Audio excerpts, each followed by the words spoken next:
the relationships between Christians and Jews. He particularly speaks on Judaism and gives the religious dimensions of a deeper insight for Christians. And tonight he's going to share with us on the Revelations seminar, right? Now, is that from the book of Revelations? No, that's different than. I stole the title. Oh, you stole it. So we Christians did give you something to work with, right? All right. Well, please come, Gabriel. Okay. Let's welcome. Well, thank you all very much. Already just listening to the music makes it worth it to come here to see you all. And I want to thank Ray Saunders for inviting me, and I want to express my appreciation to him for the work that he's been doing here. I saw some of the literature that he wrote, and I sincerely admire the honesty and the sincerity of the things that he's doing. What? That you're all doing. I understand that, but it takes sometimes somebody to start the ball rolling, and I think that you deserve a lot of credit. I'm sure you didn't do it for the credit, but I think that you deserve some credit for it anyway. I don't really know what your backgrounds are, how much you've learned about Judaism. You've been living in Israel for a while, so I assume you have some background in some basic concepts of Judaism. But I can introduce myself at least. My name is Gabriel Danzig, as Ray said. I'm not a rabbi. I did learn in yeshiva for a lot of years, which is, normal par for the course for an Orthodox Jew. I came to that late in life. I didn't start out in a religious home. I started out in a secular home. But at some point, and I'll talk to you a little bit about how that happened, I did become involved in Judaism and became religious. Professionally, I'm a professor of classics, that is the ancient Greek and Roman civilizations, which is another aspect of the Western tradition, the non-religious aspect of the Western tradition, which is also seeing hard times, by the way. The Western tradition in general, it seems to me, is in a difficult period right now. And you can see that, the drop in interest. Just people are not interested in learning about Greece and Rome. They're interested in learning about Tibet and someplace as far away as possible. And that's an interesting phenomenon that we have to think about. But that's not what I'm going to talk about today. I'm also a settler. I live in the West, I won't call it the West Bank. To you, at least, I don't have to use that word. Actually, we're all on the West Bank, as you know. All of Israel is on the West Bank. The East Bank is the country of Jordan. But we live in Samaria, in a town called Eli, and I spoke with some of you earlier. I don't know if any of you would like to come visit, but maybe we could arrange something like that at some point.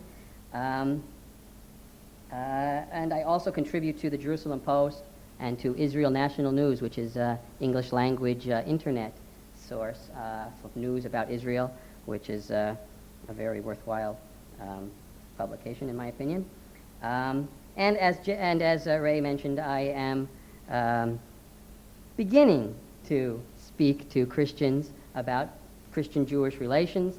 I'm interested in this program, which I'm founding, called Revelations, which is designed to give Christians from America or from other English-speaking countries. I'm sorry, my French is not good enough. I couldn't offer it to French speakers, but it's giving them an opportunity to visit Israel and learn not just about the history of the country in secular terms, but also to appreciate some of the spiritual life of religious Jews in Israel, which I think is got to be part of the reason why God has brought us back to this land. It's not just for the sake of a refuge or a nice, comfortable lifestyle, which we certainly don't have, but that's not the purpose of it. I think the purpose is a spiritual purpose.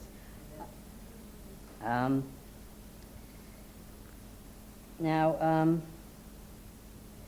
in all of this, partly through my writing for the various newspapers, I've gotten a lot of feedback from Christians. And I have to tell you, it was a revelation to me. That's not where I got the title of my program from, but it was a revelation to me to see the support that I got from a lot of Christians for what I've written, and the sensitivity and sincerity, but the sensitivity to Jewish concerns, the willingness to be in favor of Israel without seeming to be pursuing some, anti-Jewish goal at all. And I thought that was a tremendous thing. I think this is a wonderful thing, and it made me realize that there's a lot of very, very good-hearted people out there who care about Israel, and it seems to me that there needs to be some kind of connection between them and within the closed circle of Orthodox Jews, in Israel at least, that's not a very high priority. And I think that's something that bothers me about Jews, that they are not as open as I think they should be to Christians.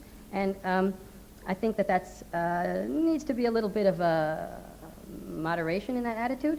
And that's why I've decided to start this project. I think that Christians have an important role to play in Israel and for Jews and for Judaism. Personally, in my own personal experience, I'd say I would not be religious if it weren't for two different things. One was the state of Israel. I wouldn't be religious, I don't think, if it weren't for the state of Israel. Coming to this country, first of all, I would not want to live the complete Hasidic lifestyle that you may have seen in America. And I respect that lifestyle, but that's not a lifestyle that I would want to live. I would not feel comfortable living that way, in that seclusion, in the midst of a huge country, and living in this way. But coming to Israel as a Jewish country, which is a much more open society for Jews, it gives a person a lot more confidence in being religious. That's one thing. Another thing, however, was my experience with Christians. Because in America, religious people are Christians.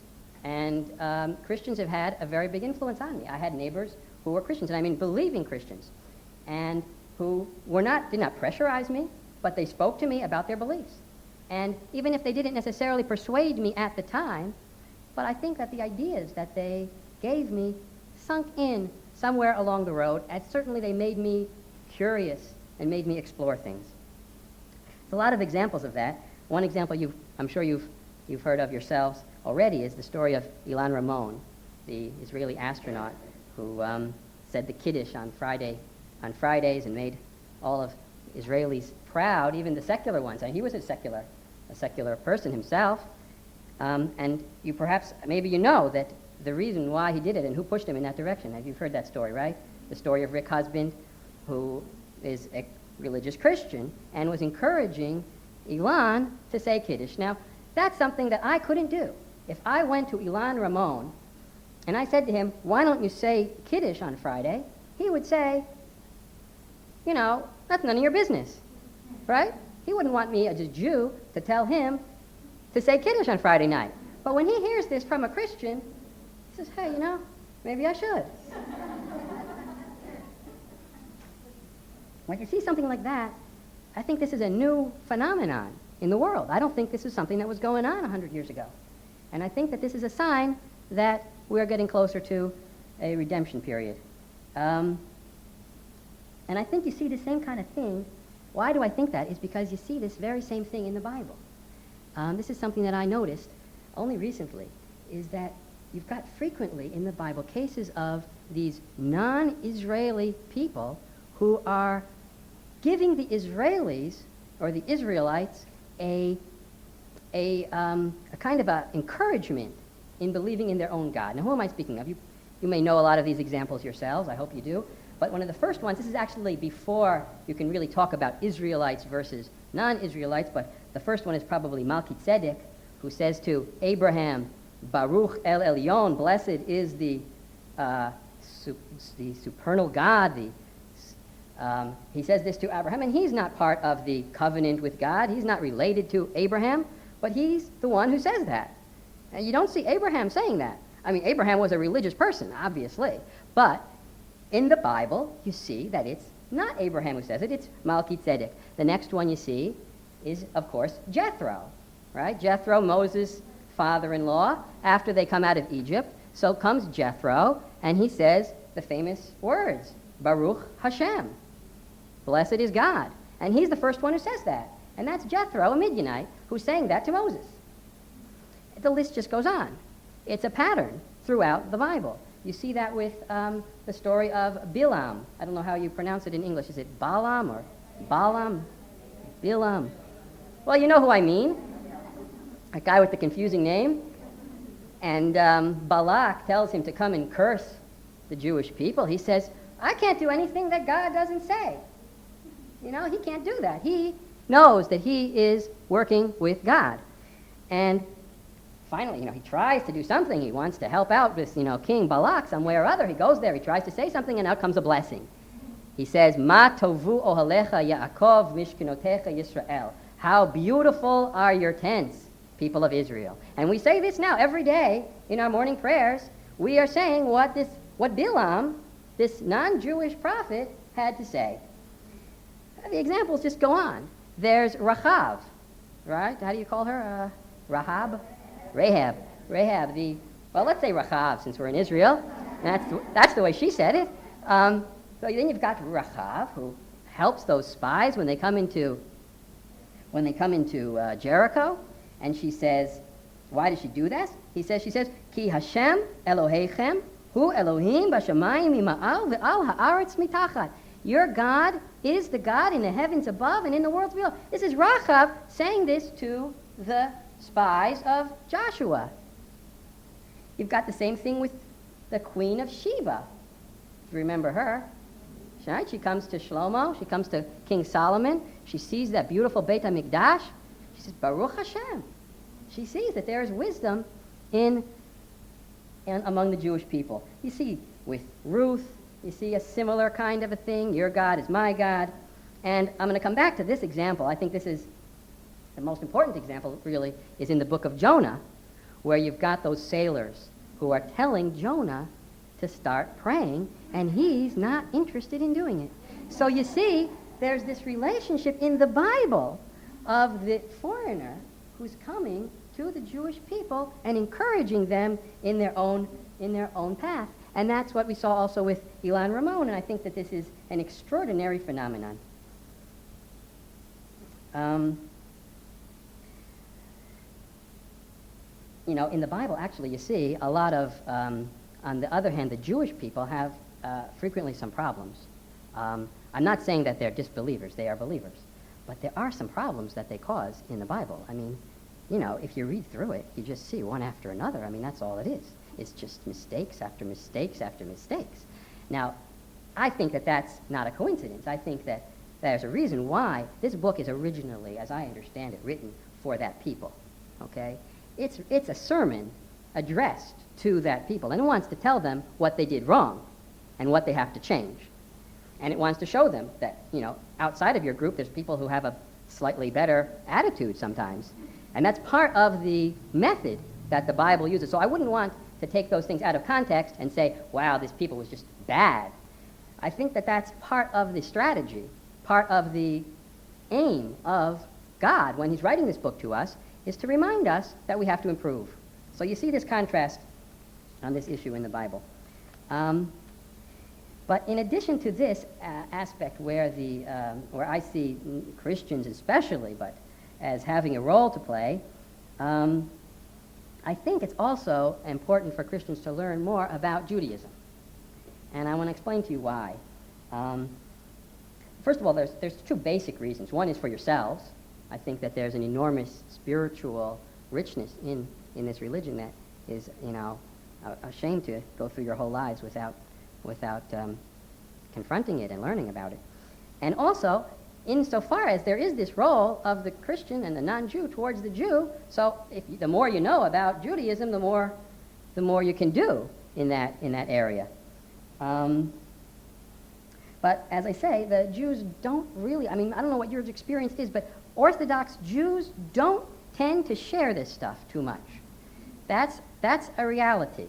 Now, I don't know exactly, we can try to figure out why they don't do it. There are some good reasons, some less good reasons why they don't. First of all, Judaism isn't a proselytizing religion, as you know. You don't see Jews knocking on doors asking people if their food is kosher or not. That's not what they do. They don't do that. For good or for bad. I have some problems with that. I think that a certain amount of proselytizing is probably a good idea, because if you believe you have something, you shouldn't put it under a barrel and hide it. You should spread it out. So, now there's some historical reasons why this happened. You may be able to sympathize with the fact that Jews in Europe were not encouraged to go around talking to non-Jews about their beliefs. So I don't want to blame the Jews too much for that. And I think there is a greater degree of openness developing nowadays. But in any case, we don't proselytize, and that is true. That is a really a basic part of Judaism, that we do not proselytize. And there's a reason for that. The reason is not that we don't care about non-Jews. The reason is that non-Jews don't have to become Jewish, according to us. Okay? We believe in a kind of a dual covenant. We believe that there is a covenant with the Jews and there's a covenant with the non-Jews. So that we believe in something called the 7 mitzvot, the 7 commandments of the children of Noah. Okay? That these were actually given, 6 of these were given originally to Adam, and the 7th one was added in the time of Noah, and that these represent the obligations of non-Jewish people to God, and that's through them that they pursue their relationship with God. And there's no need for them to take on, an additional, an additional 604, because 7 is enough. Now, I think most of you probably are already doing these things. I mean, in this sense, God's plan has been pretty successful. These are very basic rules. You know what these basic rules are? One of them, for example, is the prohibition of idolatry, to worship the stars or to worship a tree, all kinds of idolatrous practices that I think are by and large, they're reduced in their proportion in the world today. No cursing God. But most of you don't do that too often. I hope not. No murder, no incest or adultery, no stealing. And there's a positive commandment of setting up some form of judicial system that would enforce justice. And to Noah was given an additional commandment not to eat the parts of living animals. Now you may wonder, who would eat the parts of living animals? But it was done at one time, or there wouldn't have been such a commandment. My son is particularly fascinated by the story of Attila the Hun, who, in order to reach Europe, had to cross a huge wasteland. And the problem is that along that wasteland there's no food, and you can't bring enough food for the trip. So how did he get across that area? He did it, according to the historians that I've read, by drinking the blood of his horses. And the horses, you see, didn't mind that because they could eat grass, which was found in the wilderness, and they could drink water, and they could replenish their blood, and he could get across. Well, that's out of bounds. You're not allowed to do that because that is considered eating a living creature. Another reason why people used to do that is because, I don't know if any of you ever raised in a farm, but if you slaughter a cow, you got an awful lot of meat on your hands. And in those days, what are you going to do with it all? So it was advantageous to cut off pieces. You could cut off a leg, and the cow would survive. And it would repair itself. It would only have 3 legs now. Did you ever hear the joke about the farmer? The guy who's driving by he's driving by and he sees this pig with 3 legs. You heard this joke already. You've all heard it? And he says, he can't believe it. What is this pig doing with 3 legs? And the guy says, I'm gonna stop this car and ask the farmer. He goes up to the farmer and he says, what is with your pig? How come he only has 3? Oh, that pig. He is a special pig. He saved my life 2 times. One time, I was driving my tractor, and the tractor fell over, and I was buried under it, and he pulled me out himself. I said, well, that's wonderful, but why does he have 3 legs? Let me tell you what else he did. Another time, I was skating in the ice, and the ice broke, and I was falling in the water, and he came and saved me from that. I said, that's wonderful. It's a wonderful pig, but how come he's only got 3 legs? So the farmer said, well, a pig like that you don't eat all at once.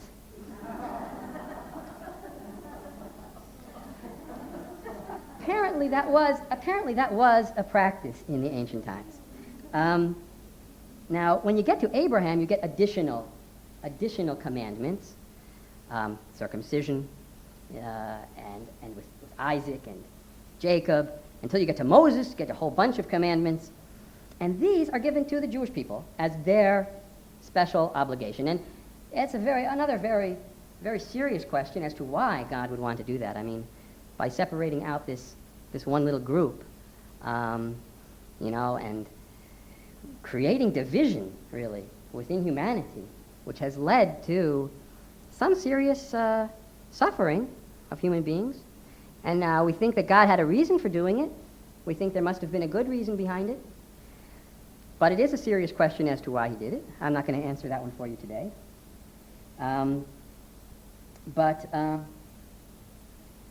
But because of this dual covenant, because of the fact that there's two different ways, so we don't need to proselytize. We don't feel that anyone who doesn't get our message is not necessarily going to be in big trouble. If he's a righteous person, right, we have the concept of the righteous among the nations. And they're nothing to be embarrassed of. They're on the highest level that they can be. So we have no pressure to proselytize. Now, I think that's one of the reasons why we don't engage so much in teaching about Torah, which is a different thing. You see, teaching about Torah is not the same thing as proselytizing, really. It's teaching about Torah. And that's something that I think is a important and legitimate task of the Jewish people. Another reason why we don't do it, I think, has to do with a certain understanding of the story of Abraham and Lot. Okay? Now, with Abraham and Lot, these were two righteous people, both of them, maybe on different levels. And the way we understand Lot's decision to go to live in Sodom, well, that's a hard decision to understand. I mean, why would a righteous person go and live in a place like Sodom? Well, of course, the name Sodom didn't mean exactly what it means today, but still it wasn't a very righteous place to go to move. We believe that Lot wanted to help. He wanted to improve those people. He thought he could, by living there, by teaching them, he could improve them, right? And he spent some years there until those two angels came. And those two angels had to come and see if there are any righteous people in Sodom, and he couldn't find any. You know, they wanted to, at first they were going to go looking all around, and Lot says, no, just come to my house, right? So how can they search the city if they're just sitting in Lot's house? Right? They're only in one house. How are they going to see? But it says, everybody in the city came to their house to see those people, and they found out that there was not one other righteous person. All those years that Lot had spent in that city had not paid off, had not created one righteous person outside of his own family. And his own family seems to have been affected by the environment more than he affected that environment. So there's a certain idea that Abraham had a better plan of living off by himself and not messing with the other people. So this is another very important idea to Jews, right? That they don't want to mix in with anyone. They just want to stay by themselves. Now this doesn't mean that Abraham doesn't have any influence. The idea is that if you build up your own community, and eventually people will notice, and somehow or other will be influenced by it. And that may have happened, even to the extent that people may not acknowledge the source of some of those influences, but there may have been influences of that Jewish community in a variety of ways over the years, even though they are keeping themselves separate. So that has been the basic Jewish strategy over the years. But as I say, I don't think that's enough. That's my opinion. So many of people will disagree with me. They will say, yes, that is enough. That is exactly enough. But I think that if you look at the book of Jonah, I think you see that there's a problem with that approach. Because what is the book of Jonah? The book of Jonah is about what I call a reluctant Jew. This is a Jew who is a prophet, who God was speaking to, and God asked him to do something, to go to this town of Nineveh, and, not to convert them. That's not the idea. The idea is to teach them something, to teach them about their responsibilities as they are. They have responsibilities. They have obligations. They have to live in a certain way. They have to repent for some of the things that they've done. And he should go, and he should care about those people, and he should go, and he doesn't want to do it. He gets on his boat to Tarshish. Tarshish, I think, is in Spain, isn't it? All the way on the other side of the Mediterranean. And what happens to him? It's a very interesting story. He gets caught in this boat. Now, this boat is full of who? Non-Jews. It's full of non-Jews. Exactly the people that he was running away from, right? Now he's stuck in this boat, and I think this boat is more important than the fish. I think the boat is a symbol of the community, of the world community, as kind of a boat with different people on it. And again, what do we see here happening on this boat? This prophet, who is supposed to be going to Nineveh and telling them about God, what happens? He's on this boat. He's not praying. What are the other people doing? They're praying. They're praying to their gods. They're false gods. They're not praying to any real God at all. And when they find out that Jonah is a servant of of our God, they're terrified, because even though they have their gods, they also know that this is a very powerful God, and they're scared to death when they find out that he has done something against God, against, our God. I don't say his name, but we know who I mean. And so you see this kind of switching of roles again, that who is the prophet and who is the person that is being spoken to? Jonah is supposed to be the prophet speaking to them, but in the end, they are taking on that role of telling him to pray. You better pray to your God. And this is the final example of that role of the non-Jewish person, is this reversal, the reversal of roles. Now, this book is not just saying that, though. The book is directed towards Jonah. The book ends, it's very interesting the way it ends. It ends with God's words to Jonah with no answer. There's no final summary sentence like, and then, that's how it ended. Or there's no ending to it. It just ends with God saying, why don't you care about this city as much as you care about that plan, right? And that's like an address to the reader. That's to me. I mean, when God says that to Jonah, right, he's talking to me and there's no answer.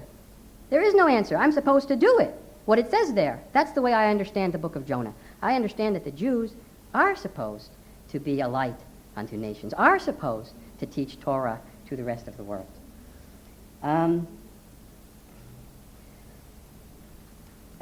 So let me teach you a little bit about Torah.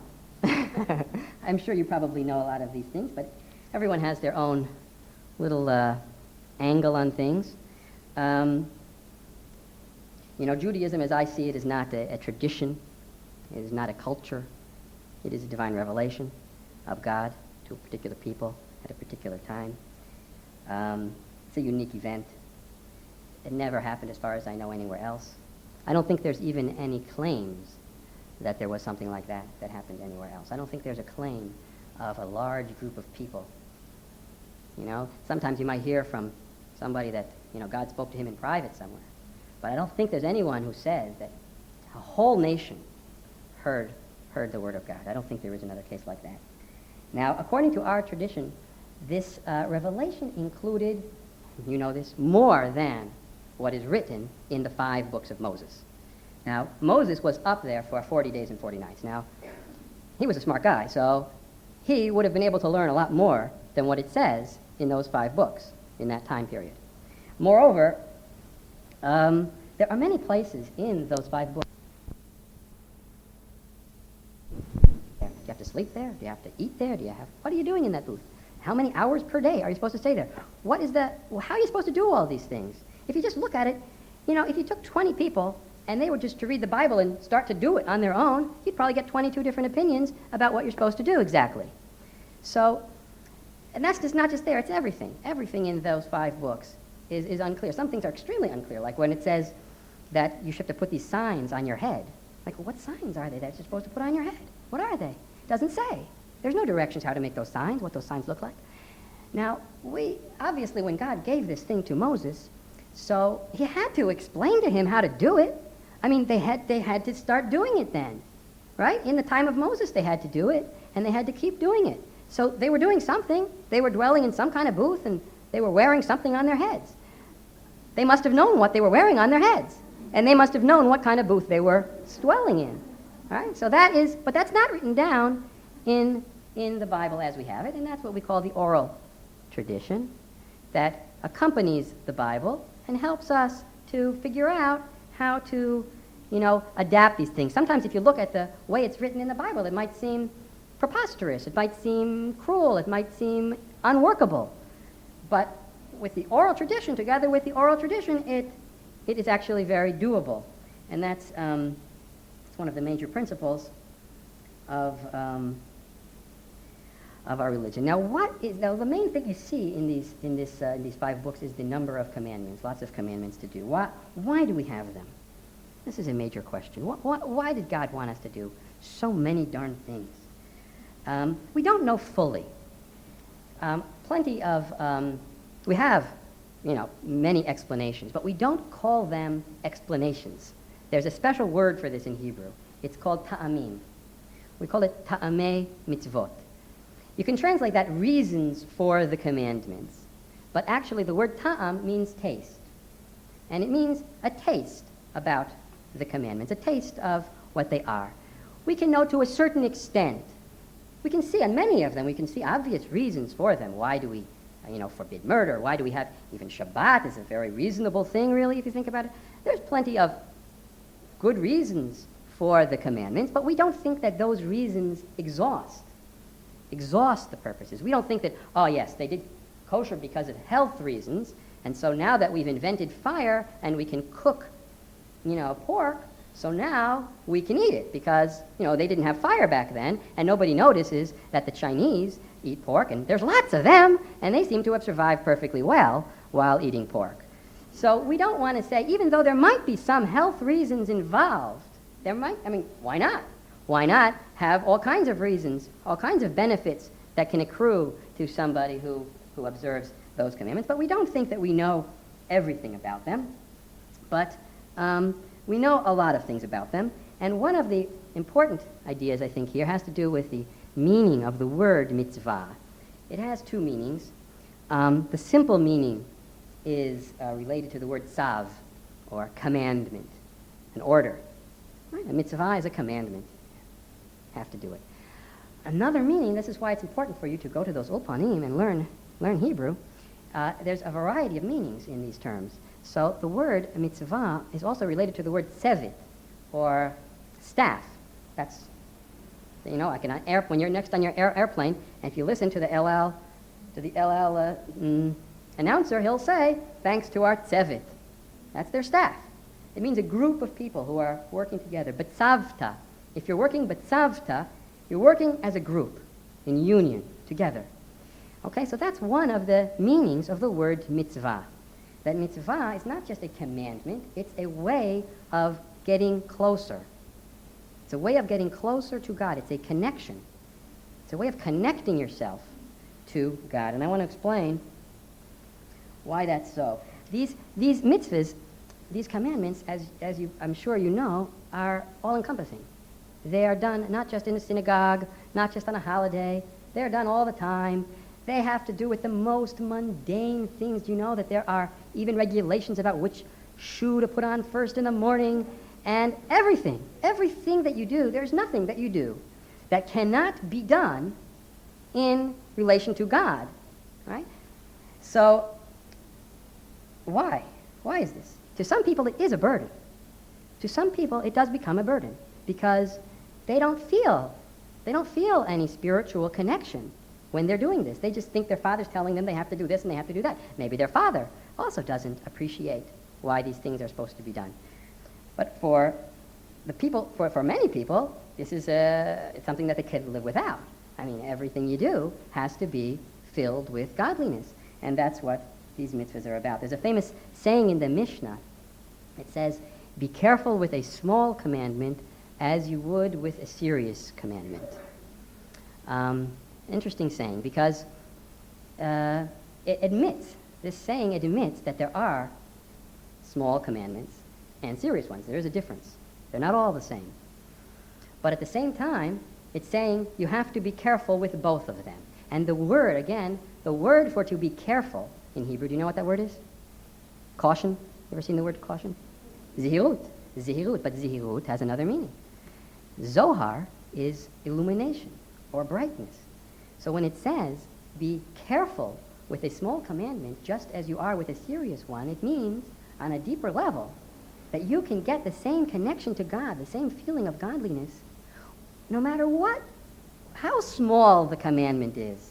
In fact, you might even get a better connection from a smaller one, because a smaller one is a more clear expression of your pure love of God. You're not doing it for any rational purpose.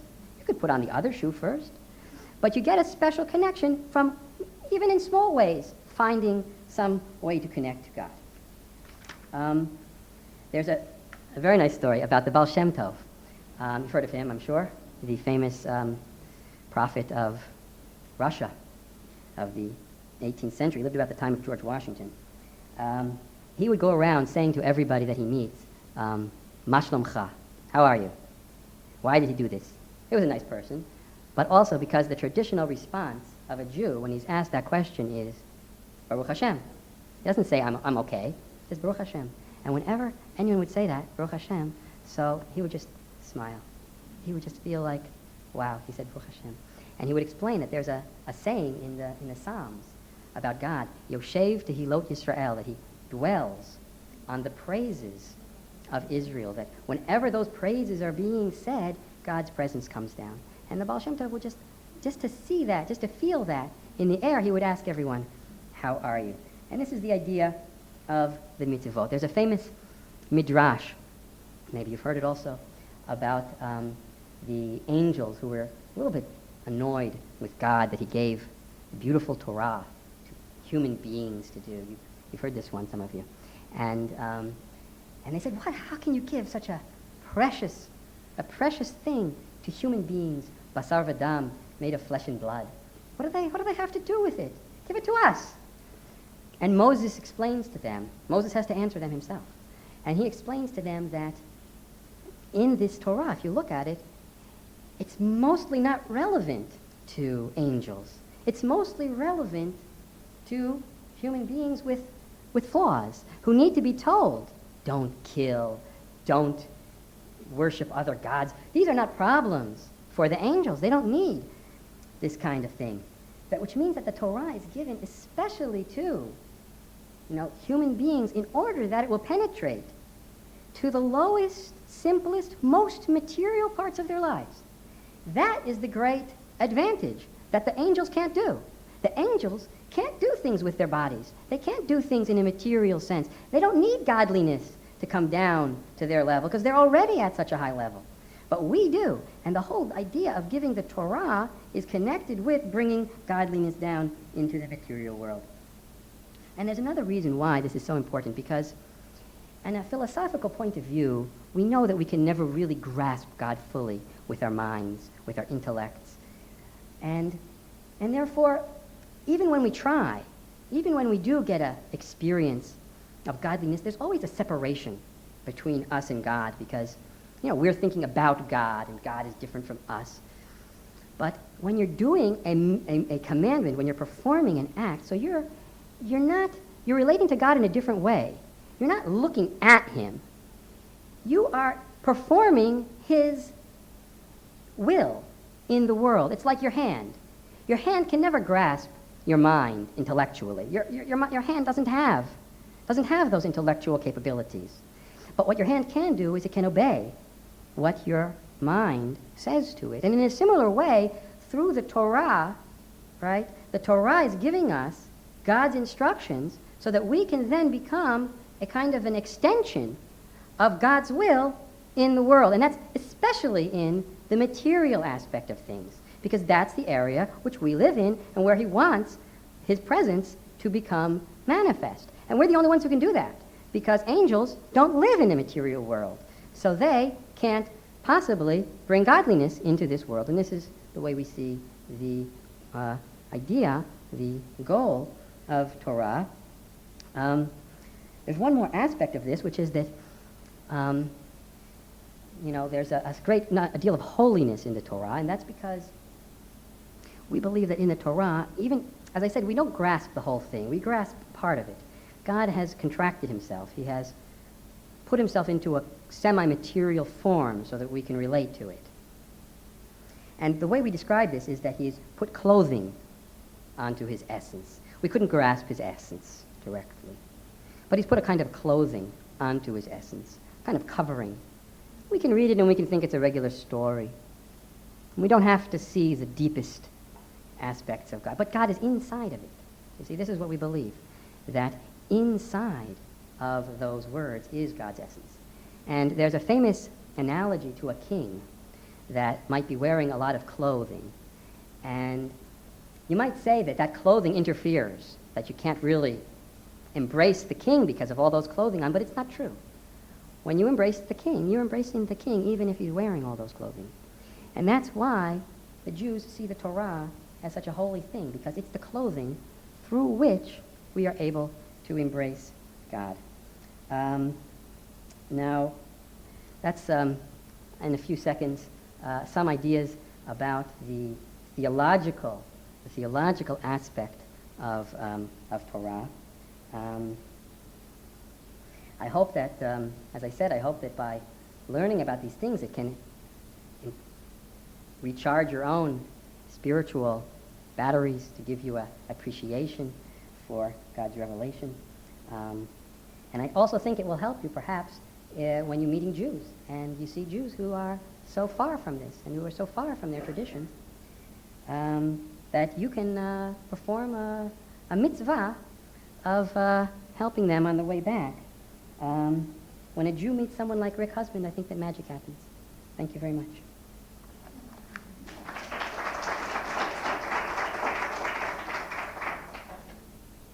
Sure.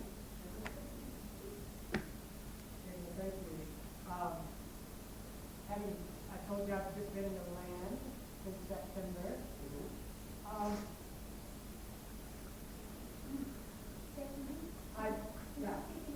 Speaking to the mic.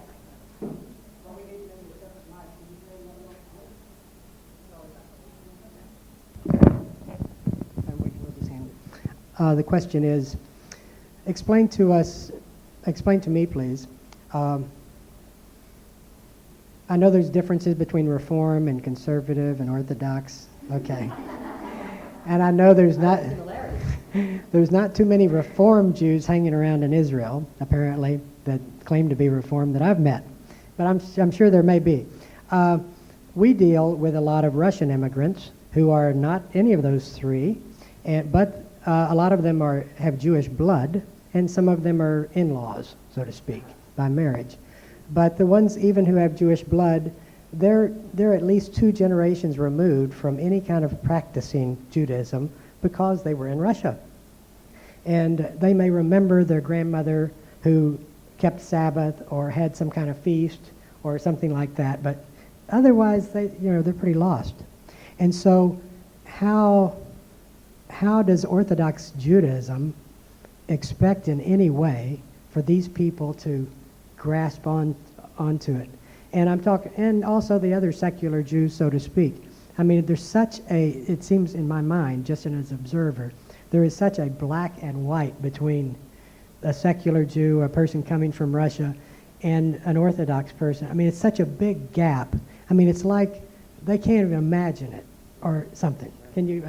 You're sad but true. That is very true. I live, as I say, I live in Eli.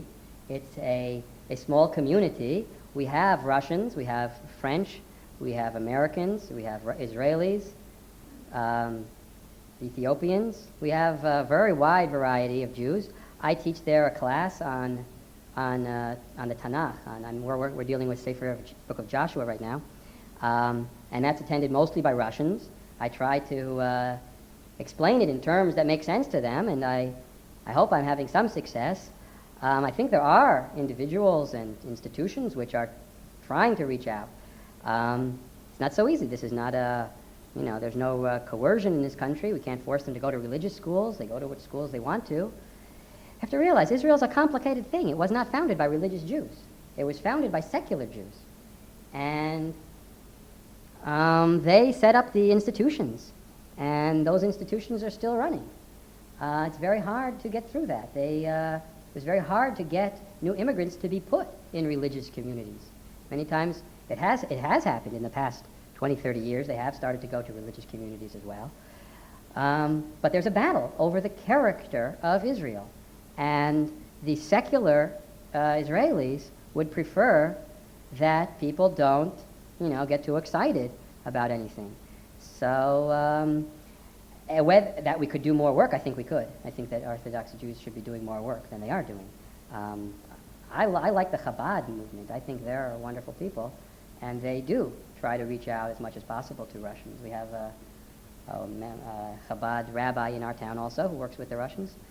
A lot of work to do. Yes.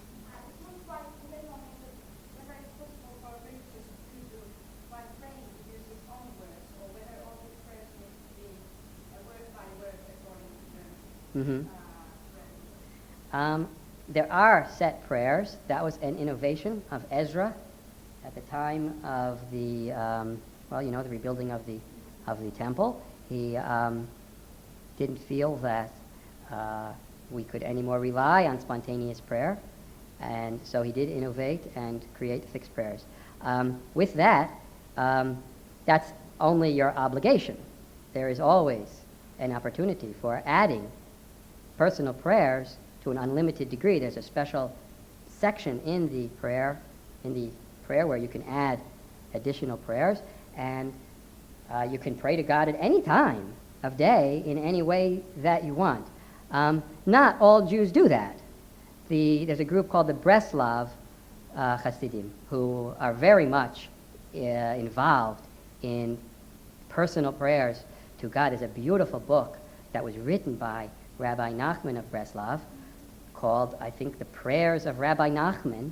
I think it might even have been translated into English. And it's his own prayers that he wrote in the 18th century. And, anyone is allowed to do that. But it is true that, in general, most people probably leave it at the fixed prayers. Yes? Yeah. She asked if all religious Jews read the same fixed prayers. There are slight changes here and there. There are slight differences between Sephardi and Ashkenazi. Within Ashkenazi, there are a variety of, but these are very minor differences, a word or two here or there. Basically, there's 19 prayers, and they cover all 19 subjects, and they're basically identical. So the ultra-Orthodox and the more liberal... Orthodox. All the Orthodox say the same prayers. All the Orthodox, from most modern Orthodox, to the ultra-Orthodox, all say virtually the same prayers. Conservatives say almost the same prayers as the Orthodox. I think there's maybe one or two small changes with regard to women. They don't like the certain prayer about that men say, and they like to change it, that men say that, thank God that we weren't born as women, you see.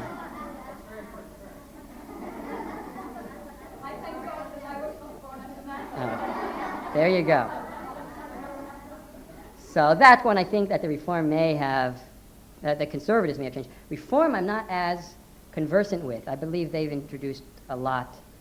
I know they've introduced changes in the Yom Kippur prayer, where we have what I think is just a beautiful prayer, which asserts that everyone believes.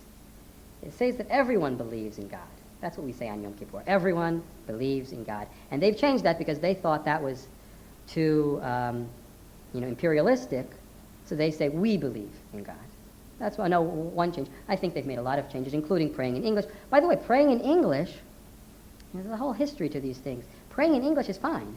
There's no problem with praying in any language. What happened in Europe was that because the Reform introduced prayers in the vernacular, and the Reform started making other innovations as well, so that whole area became taboo to the Orthodox. That they just decided we were going to draw the line here, no English, no French, no German, just Hebrew. So that is historical. But there is no reason why a Jew cannot pray in any language he wants to. And my father, who doesn't know Hebrew, when he prays in English. And we have, have a bilingual prayer book, and he prays on the English side. It's perfectly fine. Yes. Well, you've already asked one, so yes.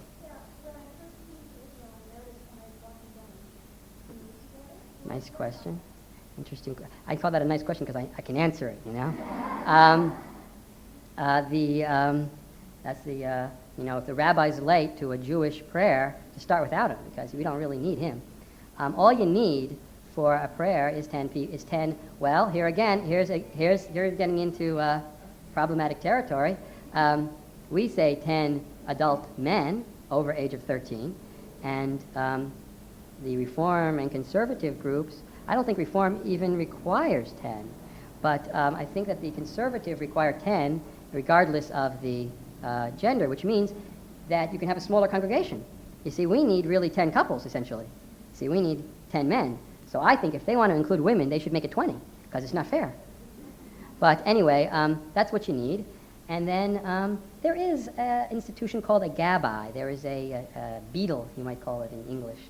There is a person who is responsible for the functioning of the synagogue, and he will suggest to somebody to lead the prayers that day. And he knows the people in the congregation. There's a lot of requirements involved in this. You can't pick somebody who is not respected as a pious person in the community. That's the main requirement. In addition to that, if you have a little bit of mercy on the congregants, you want to pick somebody with a good voice. And an older person is considered preferable, although in some communities they prefer a younger person as having less involvement with sin. But in general, an older pious person is the preferred candidate. Have you been to Shabbat services? Yes? Okay. Well, it's a little bit off-putting at first. I mean, when I first became religious, I had to debate between conservative, reform, and orthodox. I didn't know. And it took a lot of willpower on my part to just sit in this place where, there's nothing going on. Everybody's saying their own thing, and I have nothing to say because I don't know Hebrew. So what am I doing here? That was hard in the beginning. So I really had to learn Hebrew. I had no choice. I mean, it was getting embarrassing after a while. As I say, there's different. Reform is more group-oriented. It's more responsive reading, everyone together, you know what's going on. In the Orthodox, it's much more each person doing his own prayers together in the group. And there's a certain point where you say a silent prayer, right? The 18, it's called we always are mixed up in numbers in this religion. We call it the 18 blessings, and of course it has 19 in it if you count, but it's called the 18 blessings. And we say that silently, but together. And the other parts, people are on their own. There's things that have been added over the years that aren't necessary. There's a whole list of psalms that we say in the morning that, some are more obligatory than others. And that's part of a Jewish education, is learning exactly which, what weight to give. And if you're in a hurry, can you skip this one or can you skip that one? And yes.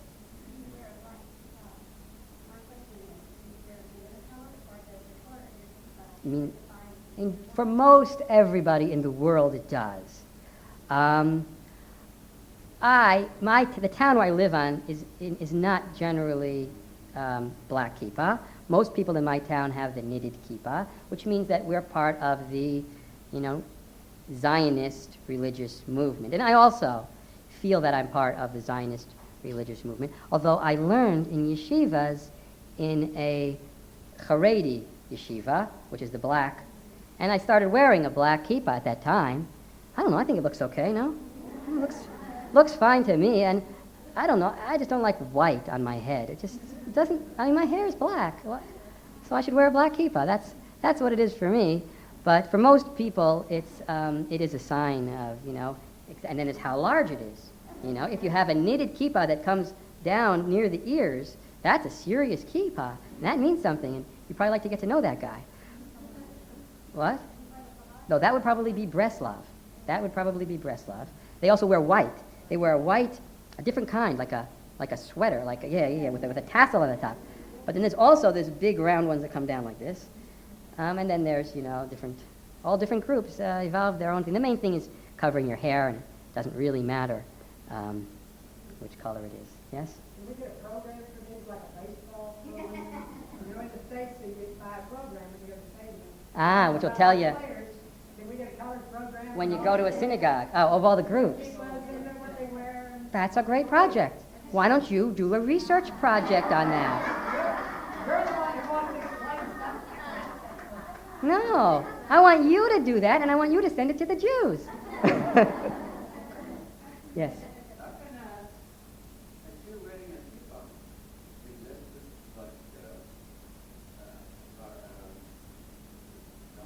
Right.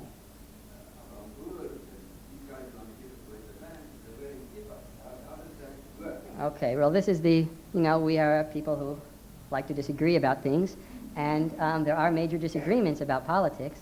Most, I think 95% of the Orthodox Jews are very Zionist and very, in favor